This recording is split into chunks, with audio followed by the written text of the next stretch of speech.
Hey, how's it going, guys? Mr. Boss for the win here, and in today's Grand Theft Auto 5 video, I'm going to be continuing a series that I do every time a new DLC comes out, and that is going to be my Buyer Beware, which is where I tell you guys a few items from the certain DLC that you should stick away from and totally save your money. That's right, I've been the guinea pig, I've spent the money, and now I'm going to be telling you guys, if you have yet to spend your money, what you shouldn't spend your money on. And today, we're going to be focusing on two items. That's right, this is a 2-for-1 special in the Buyer Beware, because there are two items in the Ill-Gotten Gains DLC Part 2 that I think you should keep your money away. Now, before I get into this, I want to hear from you guys in the comment section down below. One, do you agree with me or do you disagree with me? And what items would you put the Buyer Beware sticker on from the Ill-Gotten Gains DLC Part 2? With out of the way, let's get it started.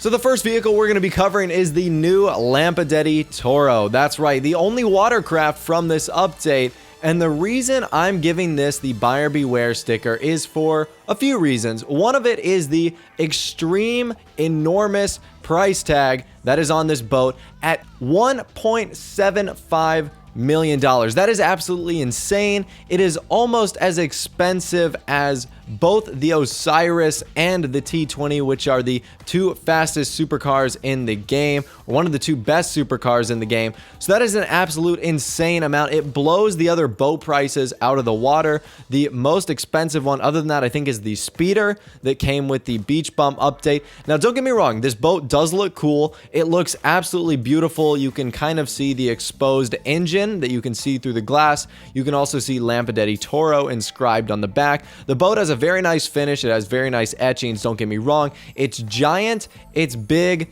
it's luxurious, but it's not very speedy, it's not very fast, and it's kind of clunky as well. And for $1.75 million, I expected a lot more. And honestly, you should not waste your money on this boat. There are other boats that do the exact same thing and almost look the exact same, like the Speeder from the Beach Bum update, which is about $1.4 million cheaper than the Lampadetty Toro. So if you are going to buy a boat, do not buy the Lampadetty Toro. Yes, if you have the money and you're a big boat guy, you might consider it. But like I mentioned earlier, there are other boat alternatives that would serve your needs just as well as the Lampadetty Toro. Moving from the water to the land, we're going to be focusing on the only motorbike that was added in this update, and that is the Dinka Vindicator. Now, the reason I'm putting the Dinka Vindicator on this Buyer Beware list is for multiple reasons. Let's start with my favorite, and that is the price. This is one of the most expensive motorcycles in the game.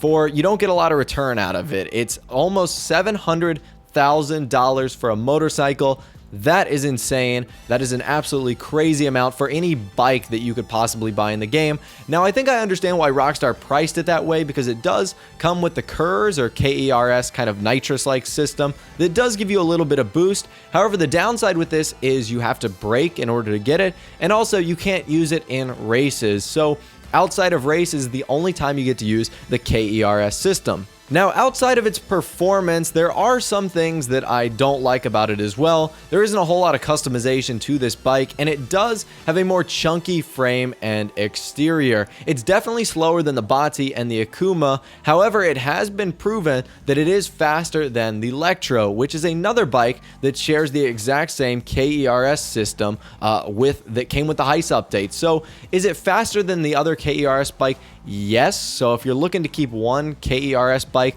maybe you keep the Dinka Vindicator, but honestly, I don't see any need for this bike. There are much faster and cheaper alternatives that you can buy that will serve your purpose just well. Like I said, do not waste your money on this bike. I do not think it is worth it because, one, it's way too expensive, and two, there are so many other bikes that are like $18,000 that do way more than the Dinka Vindicator can do. So those are the two vehicles that I'm going to be showing off in today's Buyer Beware Ill-Gotten Gains Part 2 edition. I'd love to hear from you guys in the comments section down below. Let me know what you think of my list. What other vehicles would you include on there? I'd really be interested to see what other things from the Ill-Gotten Gains Part 2 that you would include on this list. Once again, if you did enjoy the video, a like rating would be awesome. So hit that thumbs up button. That'd be amazing. But most importantly, hit the red button below this video. You can subscribe to my YouTube channel and catch all the daily GTA 5 content that I do. With out of the way, guys, like I said, thanks for watching. Take care, and I'll see you guys in the next video.